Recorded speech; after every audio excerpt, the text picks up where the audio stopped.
Hey everyone, welcome back to my channel. Today we are going to review the koh-i-noor, never get this name right, Mondeluz 72 watercolor pencils. Of course these come in other sizes, but I purchased the 72 count. So this review is part of my ongoing watercolor pencil battle. Each pencil gets its own individual review, and then we'll start comparing them based on the categories I feel they are best suited for. So if you buy the 72 count set, it does come in this tin. It's not a hinged lid though. That said, you have just two trays. They have these flimsy little cardboard thingies here, but it's not a big deal.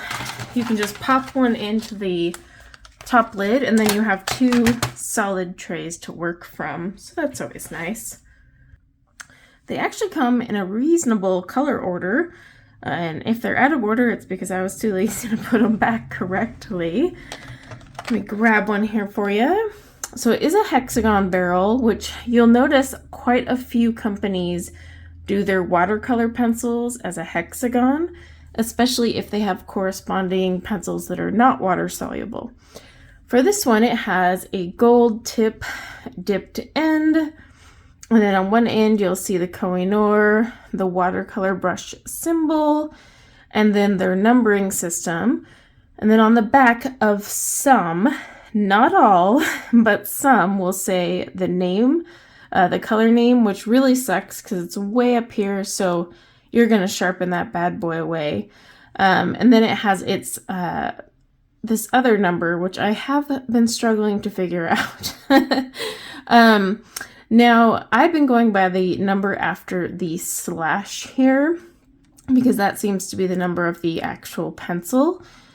This is the barcode, so technically you could purchase these open stock. However, I have not found an easy way to get these open stock from US or UK based websites. These are made in the Czech Republic.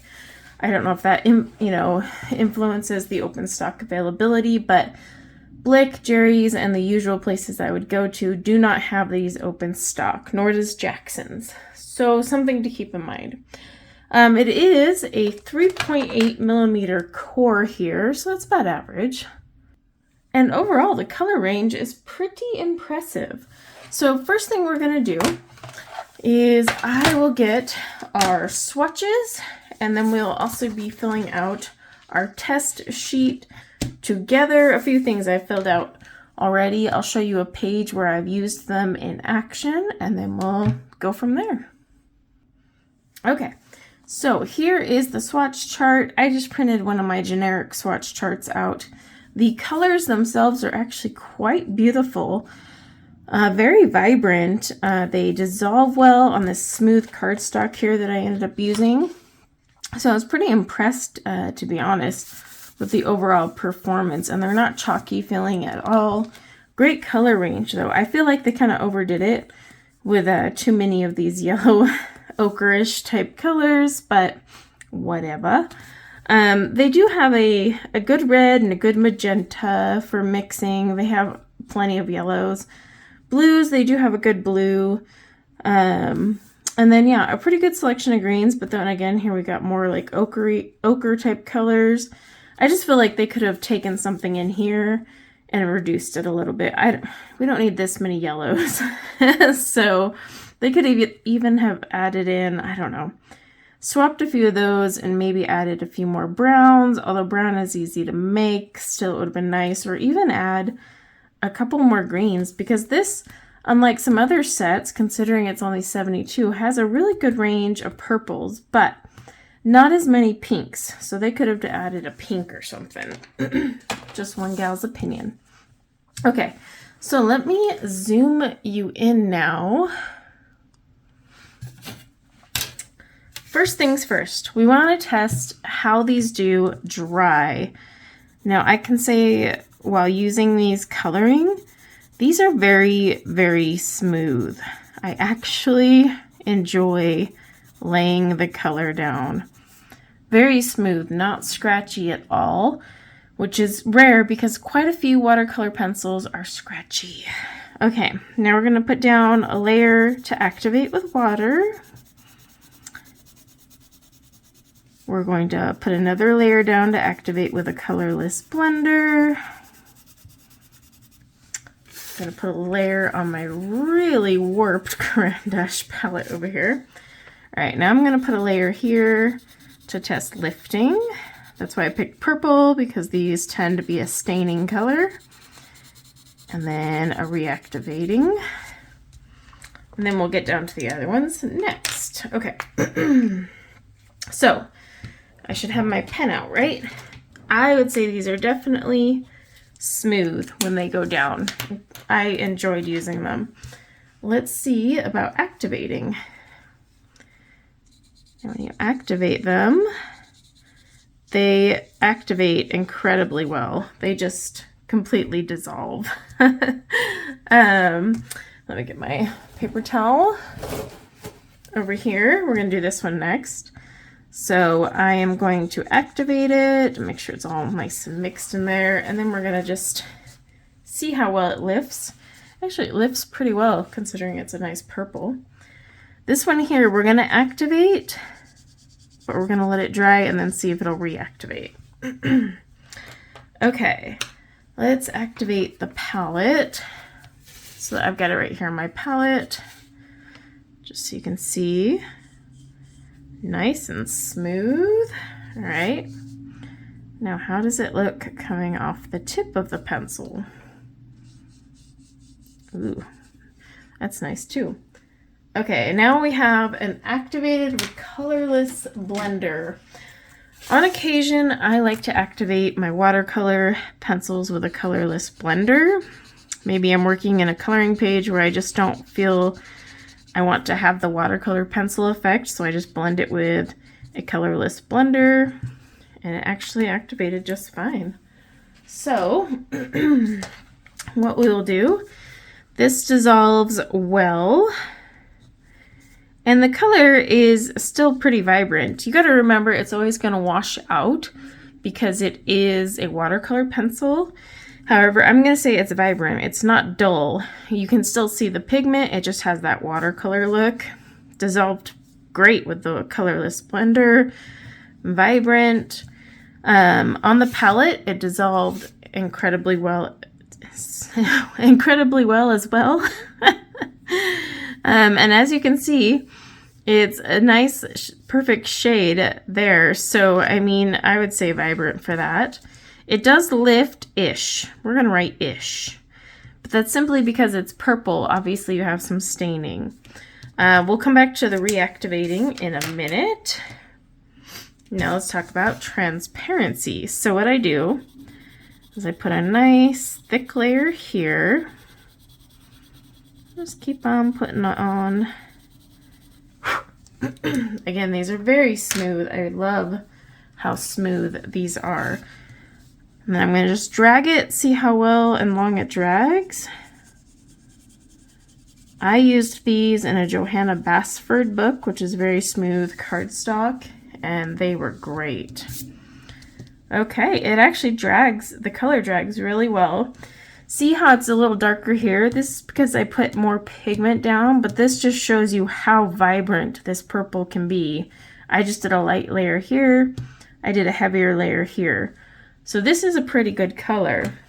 Let's get, I'm just gonna grab at random some colors that may blend together or may not.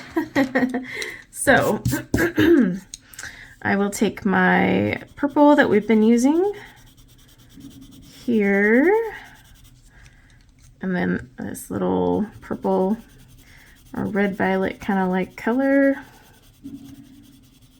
Put that there. Then we're going to take this pinkish color. I'm a little worried about some of those splatters, but we'll see, I guess, if they reactivate. Okay, so let's see how well these blend. I already know they blend well on coloring paper, but gotta test them all.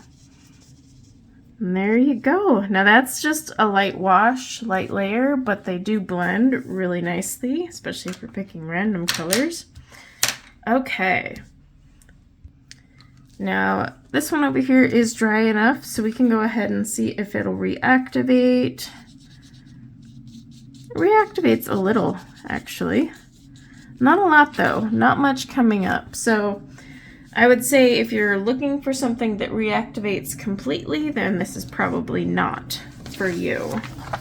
Okay, let's talk how they actually perform. Let's hope I can find the page. Okay. Sorry, the Jets knew I was recording today. So I did this page using these pencils on a live stream, and I immediately, while using them, noticed, because this is Johanna Basford paper, that they are very smooth while they're dry. They activated really nicely. They were fun. I did a little rainbow blending, but as you can see, I blended colors and they blended seamlessly. They came out lighter because I did light layers. Had I done darker layers, I'd get a different result, but they looked really great on this paper. So for coloring books, they work excellently. Okay, let's talk pricing. Now this is the area that is where these pencils are kind of a pain in the backside. You can get these on Blick, Jerry's, Jackson's, and of course Amazon. However, the pricing is all over the map, and not every website has the same number of sets. That said, you can get them in 12, 24, 36, and 72 count sets, but the availability and price and where you shop will, I don't know, vary. For example, the 36 count set of these pencils on Amazon is right now $43.92. But the 24 count set, so fewer pencils, is $46.55. So you see, it is quite hard to figure out on that one. The 72 count set, the one I have, is $92.90. So pricing, unfortunately, between Blick and all the websites I've checked is really all over the place. And that is going to be one reason I don't recommend these pencils, simply because the pricing is so wonky. However, if you are going to buy them, I would recommend getting, currently with the pricing as it is, either the 72 count set at $92, which I will link in the description below, or the 36 count set. So I'll even write that down. 36 count set is $43.92. This one here is, what did I say, 92 and some change. I would recommend those sets because the 12 and 24 are the most jumpiest little things I've ever seen. As for Lightfast, in the packaging, it did not come with Lightfast ratings. However, these do have fairly decent Lightfast ratings. These are an artist grade watercolor pencil. These are not budget grade, obviously. Look at the pricing. I just wish they were a little bit easier to find the Lightfast information on them. However, most of them rate pretty well. From adult coloring side of things, the light fastness really doesn't matter. I mean, you're going to close the book, so it could last for 200 years. Light fast really only matters if you plan to sell commissioned artwork and whatnot. So these are a great watercolor pencil. I had fun using these pencils. I absolutely enjoy the color range, even though they like oversaturate you with yellows. However, the inability to grab them open stock puts them below someone like Albrecht Dürer or Supracolor, because if I can't grab it open stock, that doesn't really help me in the long run. I would have to go buy a set that has it in there. So because open stock is so hard to find on these, and in general, the pricing of each package is just all over the place, it's hard for me to recommend these, but I want to recommend these. I like these. I really do. I enjoyed using these, and I'm not gonna lie, I like using these better than the Kohinoor Polycolor or whatever they are. In fact, I would, as a colorist, use these as my dry medium and wet medium in my adult coloring books and get rid of my Korilynn Polycolor whatever pencils, because those are chalky and hard and feel kind of funky. These I would rather use. So I do think these are a great pencil, and if you don't have the Polycolors and you're looking for a pencil that can do both, these are awesome because they looked great dry, they look great wet. It's just you're going to have to deal with the difficulty of the pricing. So that's the only thing that's keeping me from going, these are great. So that said, if you can find these, or if you're like in the market for a watercolor pencil, I do think these are awesome. I just wish the pricing and the availability was a little easier. So yes, these are ranked below Albrecht Dürer for me, but I think these are amazing pencils. Again, like I said, I will use these dry over their Polycolors.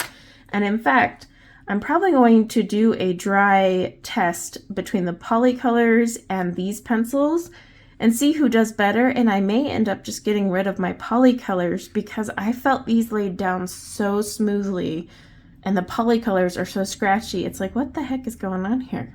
They formulated a better dry pencil in their water-soluble pencil.